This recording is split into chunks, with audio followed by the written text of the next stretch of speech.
بسم اللہ الرحمن الرحیم نحمده ونصلی علی رسولہ الکریم اما بعد۔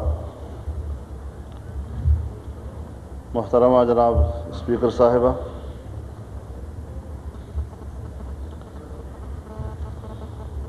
آج اس فاضل ایوان نے اتفاق رائے کے ساتھ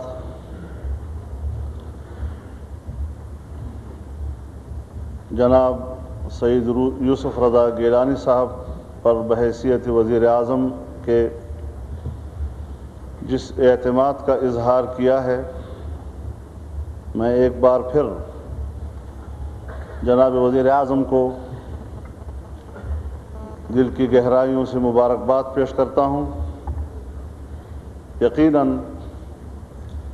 یہ پاکستان کی تاریخ میں پہلی بار ہوا ہے کہ جناب گیلانی صاحب ملک کے تمام وزرائے اعظم جو اب تک گزرے ہیں ان میں ایوان کے اندر قائد ایوان بننے کے لیے سب سے زیادہ ووٹ حاصل کرنے والے قائد ایوان ہیں، اور آج متفقہ طور پر ایوان کا اعتماد حاصل کرنے والے ملک کے پہلے وزیر اعظم ہیں۔ یقیناً یہ ان کی ایسی امتیازی خصوصیت ہے جو پاکستان کی تاریخ کا حصہ بنے گا۔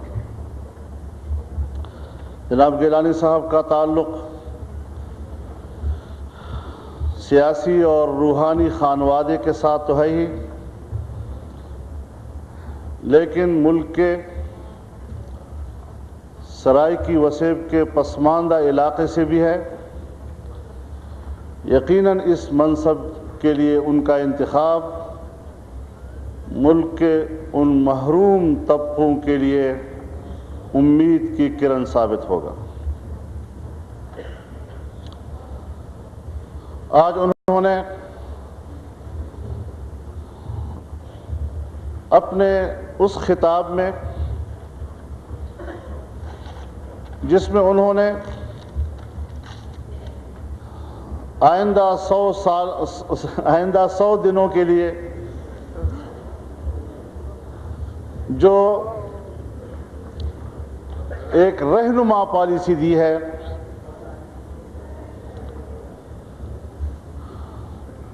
میں اس اصول کی بنیاد پر بات کرنا چاہوں گا جس اصول کا تعین آج کی یہ قومی حکومت کر رہی ہے کہ فیصلے پارلیمنٹ میں ہوں گے۔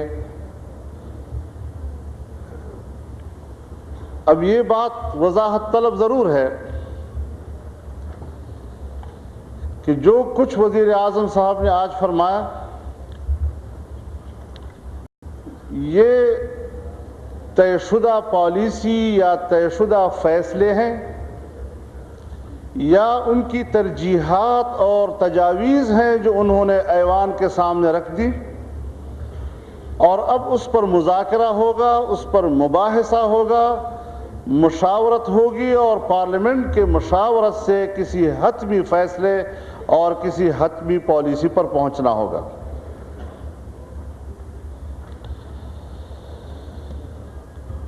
سب سے جو بنیادی بات ہے کہ جس میں اداروں کی تقویت کی بات کی گئی ہے، اس حوالے سے ہمیں اس بات کو مد نظر رکھنا ہوگا کہ ہمیں ایک مضبوط پاکستان چاہیے، ایک مضبوط اور طاقتور مملکت چاہیے، اور دستور پاکستان جہاں ہماری رہنمائی کرتا ہے اس حوالے سے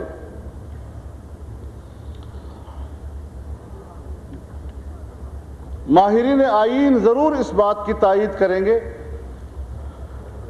کہ مملکت کی جو تعریف کی گئی ہے، مملکت اس کو کہا جاتا ہے کہ پارلیمنٹ، وفاقی حکومت، صوبائی اسمبلیاں، صوبائی حکومتیں اور تمام وہ ادارے جو چنگی وصول کرنے کے مجاز ہوں۔ جب ہم مملکت کی اس تعریف کو دیکھتے ہیں آئین کے اوراق پر تو ہمیں یہ سبق ملتا ہے کہ عوام کے منتخب ادارے، اسی کا نام مملکت ہے، لیکن عملاً ہمیشہ عوام کے منتخب اداروں کی اہمیت کو ختم کیا جاتا رہا ہے، اور فوج جو ملک کے اندر کے اداروں میں سے ایک ادارہ ہے، اس ادارے نے خود اسٹیٹ کی حیثیت اختیار کر لی، اور جس کو دستور اسٹیٹ کہتا ہے، جس کو دستور مملکت کہتا ہے، اس کو ہمیشہ ضمبوس کر دیا گیا، اس کو قتل کیا گیا۔ یہاں سے وہ آئینی ترجیحات ختم ہو جاتی ہیں کہ ہم کس چیز کو مملکت کہیں، کس ادارے کے حوالے سے ہم اس کو مملکت کہیں، تاکہ اس کو طاقتور بنائیں تو اس سے مملکت طاقتور بنتا ہو۔ میں سمجھتا ہوں فوج ایک قومی ادارہ ہے، فوج ہر شخص کا ادارہ ہے۔ حکمران بھی کہتا ہے میری فوج، ایک غریب آدمی بھی کہتا ہے میری فوج، ہماری فوج۔ یہ ایک مشترک لفظ ہے، لیکن جب وہ سیاست میں اترتے ہیں، جب وہ اقتدار پر قبضہ کرتے ہیں، تو پھر اس صورت میں وہ ایک سیاسی فریق بن جاتے ہیں، پھر ان پر تنقید بھی کی جاتی ہے، پھر ان کے خلاف بولا بھی جاتا ہے۔ ہم سمجھتے ہیں کہ فوج اپنے اس پیشہ ورانہ ذمہ داریوں سے جب وابستہ رہے گی تو ایک قومی ادارے کی حیثیت سے وہ زندہ رہیں گے، غیر متنازع رہیں گے، ان کی قومی حیثیت سے ہوگی، اور ہم فوج کو اسی محترم مقام پر ہمیشہ دیکھنا چاہتے ہیں، تاکہ وہ قوم کے مقابلے میں اور قوم کے منتخب اداروں کے مقابلے میں کبھی بھی فریق نہ بنے۔ تب جا کر ہمارے ادارے مستحکم ہوں گے، عوام کا اعتماد بحال ہوگا، اور اس طرح پاکستان بحیثیت ریاست کے، پاکستان بحیثیت اسٹیٹ کے، پاکستان بحیثیت ایک مملکت کے طاقتور اور مضبوط نظر آئے گا۔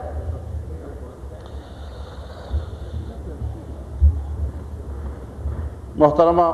اسپیکر صاحبہ،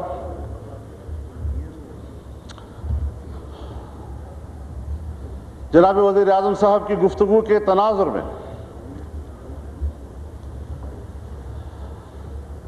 میرا ذاتی ایک تاثر ہے اور میرا ایک تجزیہ ہے کہ ہمارے جیسے ترقی پذیر ممالک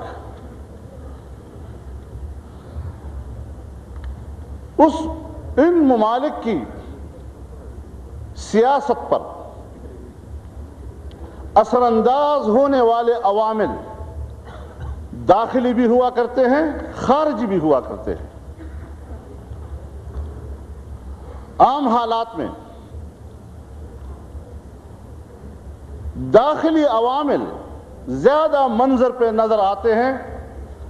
اور بین الاقوامی عوامل ذرا پس منظر میں ہوا کرتے ہیں، جس کی وجہ سے ہم داخلی عوامل کی بنیاد پر فیصلے کرتے ہیں، کسی کو قبول کرتے ہیں، کسی کو مسترد کرتے ہیں۔ لیکن سوویت یونین کے خاتمے کے بعد اور عالمی سیاست میں یک محوریت آ جانے کے بعد اور 9/11 کے واقعے کے بعد ہماری ملکی سیاست پر بین الاقوامی عوامل زیادہ مؤثر نظر آ رہے ہیں،